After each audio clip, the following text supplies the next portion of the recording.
नरेश अग्रवाल के बेटे नितिन अग्रवाल अब विधानसभा के उपाध्यक्ष होंगे। तकनीकी रूप से समाजवादी पार्टी के विधायक, लेकिन बीजेपी ने विपक्ष के कोटे से दिलाई है जीत। कैसे हुई है जीत और किन किन ने बदला है पाला, हम आपको ये बताएंगे। हम आपको ये भी दिखाएंगे कि कहां एक वकील ने एक वकील की ही गोली मारकर हत्या कर दी और लखनऊ में एक बांग्लादेशी डकैत जिसे लखनऊ पुलिस ने सुबह सुबह ढेर कर दिया। नमस्कार, मैं हूं कुमार अभिषेक, आप देख रहे हैं यूपी तक और हम हाजिर हैं अपने न्यूज शो आज का यूपी लेकर। उत्तर प्रदेश विधानसभा के महज कुछ महीने बचे हैं। फरवरी और मार्च में उत्तर प्रदेश का विधानसभा खत्म हो जाएगा, नई सरकार बनेगी। लेकिन कुछ महीने पहले आज उत्तर प्रदेश के विधानसभा के उपाध्यक्ष का चुनाव हो गया। जीता कौन? जीते नरेश अग्रवाल के बेटे नितिन अग्रवाल। नितिन अग्रवाल विधायक समाजवादी पार्टी के, लेकिन बीजेपी ने अपनी पूरी ताकत लगाकर उन्हें जीत दिलवा दी। सिर्फ ताकत ही नहीं लगाई, बल्कि इस जीत को कहीं ना कहीं इज्जत के साथ भी जोड़ा गया, यानी कि प्रेस्टीज इशू भी ये बना। समाजवादी पार्टी के विधायक नितिन अग्रवाल, जो कि नरेश अग्रवाल के बीजेपी में जाने के साथ ही सपा से उनका रिश्ता नाता लगभग टूट चुका था, वो बागी हो चुके थे और पिछले कुछ सालों से सपा में तकनीकी रूप से रहते हुए भी वो मूलतः बीजेपी के लिए ही समर्पित थे।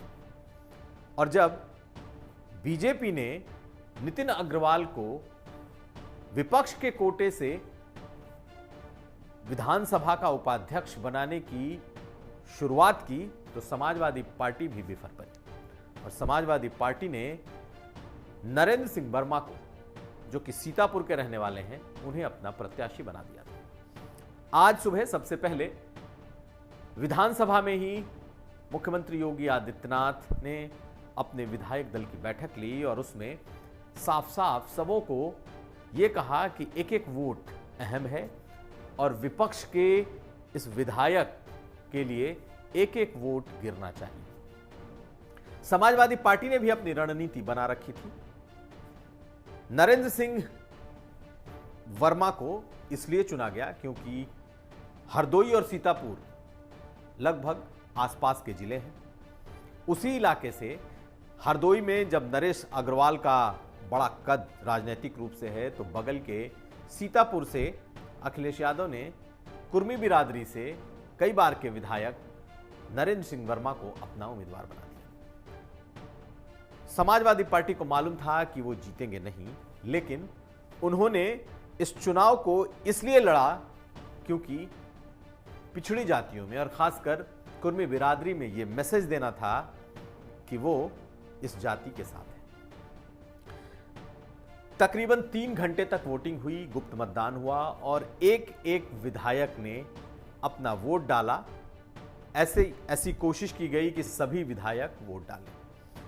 मुख्यमंत्री 3 घंटे तक, तकरीबन 3.5 घंटे तक सदन में बैठे रहे और जब वोटिंग हुई तो कुल वोट 368 पड़े और 368 में 4 वोट ऐसे थे जिन्हें कि रद्द करना पड़ा, जबकि 364 वोट इस पूरे उपाध्यक्ष पद के लिए पड़े। बीजेपी को 304 वोट मिले और 60 वोट समाजवादी पार्टी को। यूं तो समाजवादी पार्टी के 49 विधायक हैं, लेकिन आज उनकी संख्या घटकर 46 थी क्योंकि आजम खान के बेटे इस वक्त जेल में हैं।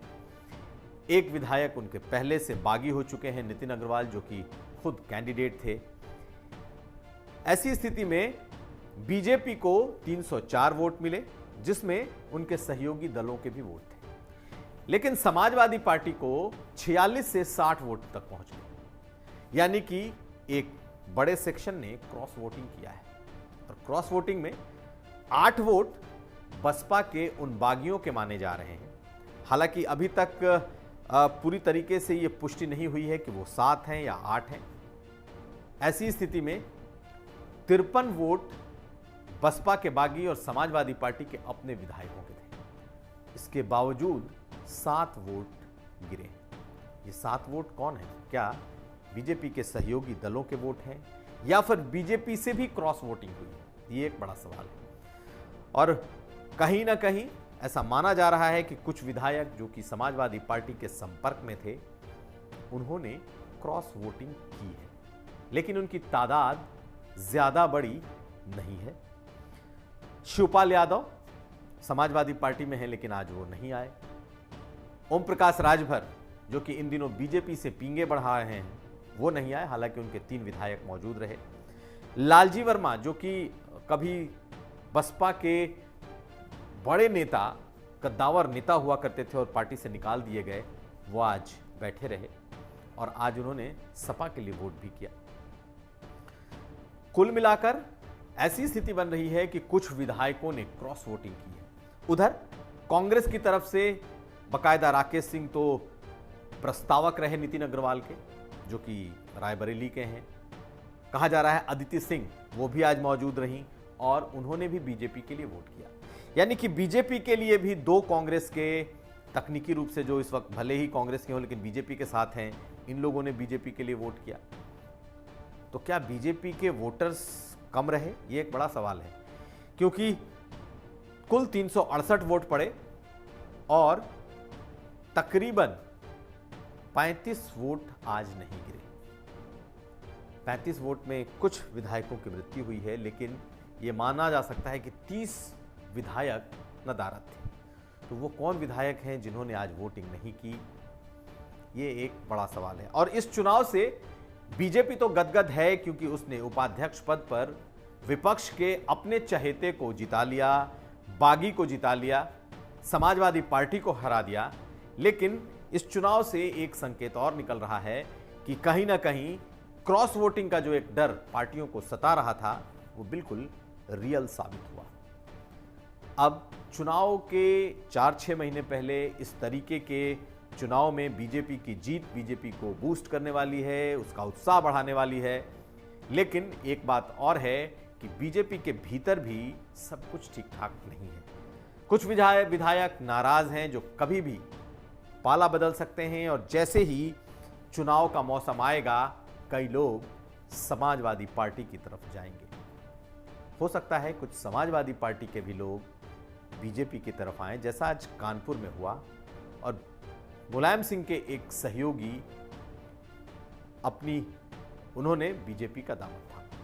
कुल मिलाकर इस आज के चुनाव से बीजेपी प्रफुल्लित हो सकती है, गदगद हो सकती है, लेकिन इस जीत में भी एक संदेश छुपा है और वो ये कि चुनाव के पहले अब आयाराम और गयाराम का खेल शुरू हो जाएगा।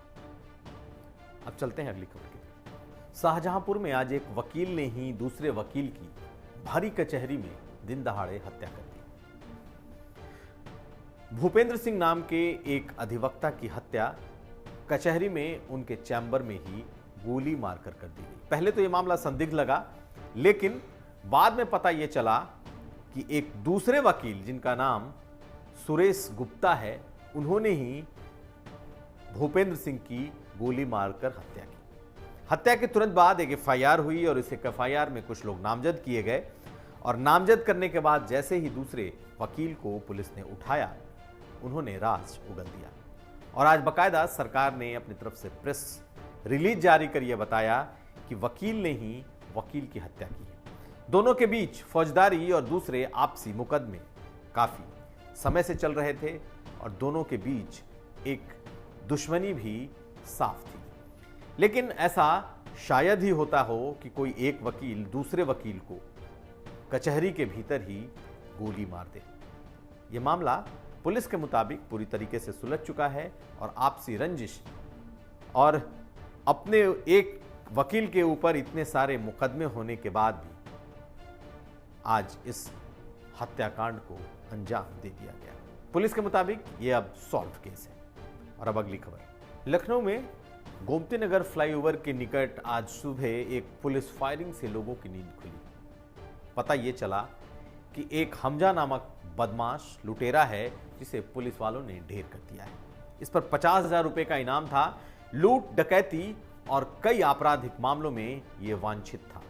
हमजा नाम का ये शख्स, ये बदमाश बांग्लादेश का रहने वाला था। बांग्लादेश का ऐसा घुसपैठिया जिस पर लखनऊ पुलिस ने 50,000 का इनाम रखा था। 2 दिन पहले 3 बांग्लादेशी लुटेरे लखनऊ में पकड़े गए थे। एक के पैर में गोली लगी थी और उसके टिप ऑफ के बाद उसके इस सरगना को आज पुलिस ने अहले सुबह ढेर कर दिया। उम्मीद है कि लखनऊ में हाल के लूट और डकैती के जितने वारदात हुए हैं उससे अब लोगों को थोड़ी राहत मिल सकेगी। तो ये था आज का यूपी। हम हाजिर थे अपना न्यूज शो आज का यूपी लेकर। हम फिर हाजिर होंगे, तब तक आप देखते रहिए यूपी तक।